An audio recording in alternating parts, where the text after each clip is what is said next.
Mr. President, Dr. Biden, Madam Vice President, Mr. Emhoff, Americans, and the world. When day comes, we ask ourselves, where can we find light in this never-ending shade?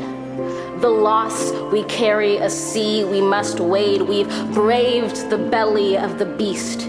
We've learned that quiet isn't always peace, and the norms and notions of what just isn't always just is.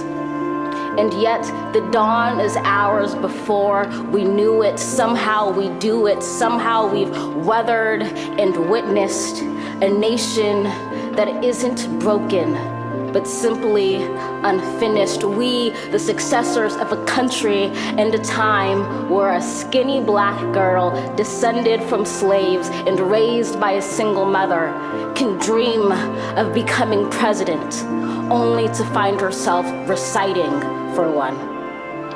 And yes, we are far from polished, far from pristine, but that doesn't mean we are striving to form a union that is perfect.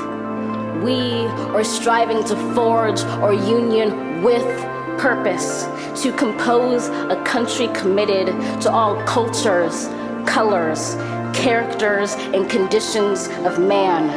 And so we lift our gazes not to what stands between us, but what stands before us. We close the divide because we know to put our future first. We must first put our differences aside. We lay down our arms so we can reach out our arms to one another. We seek harm to none and harmony for all. Let the globe, if nothing else, say this is true. That even as we grieved, we grew. That even as we hurt, we hoped. That even as we tired, we tried. That we'll forever be tied together, victorious. Not because we will never again know defeat, but because we will never again sow division. Scripture tells us to envision that everyone shall sit under their own vine and fig tree, and no one shall make them afraid.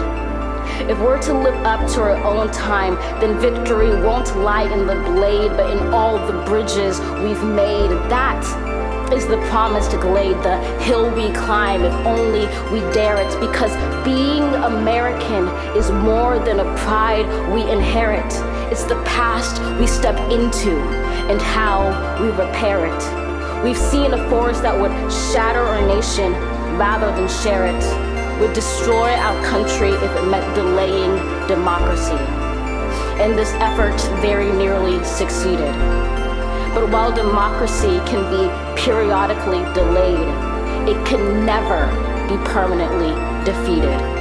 In this truth, in this faith we trust, for while we have our eyes on the future, history has its eyes on us. This is the era of just redemption. We feared it at its inception. We did not feel prepared to be the heirs of such a terrifying hour, but within it we found the power to author a new chapter, to offer hope and laughter to ourselves. So, while once we asked, how could we possibly prevail over catastrophe?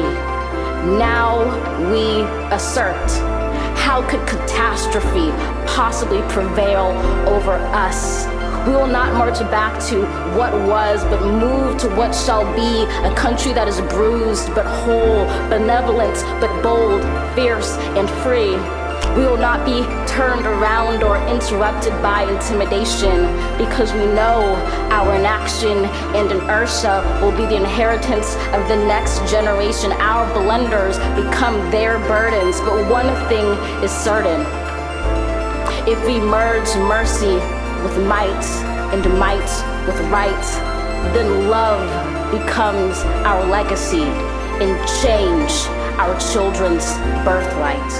So let us leave behind a country better than the one we were left. With every breath from my bronze-pounded chest, we will raise this wounded world into a wondrous one. We will rise from the gold-limbed hills of the West. We will rise from the windswept Northeast, where our forefathers first realized revolution. We will rise from the lake-rimmed cities of the Midwestern states. We will rise from the sun-baked South. We will rebuild, reconcile, and recover in every known nook of our nation, in every corner called our country. Our people, diverse and beautiful, will emerge battered and beautiful. When day comes, we step out of the shade of flame, and unafraid the new dawn blooms as we free it.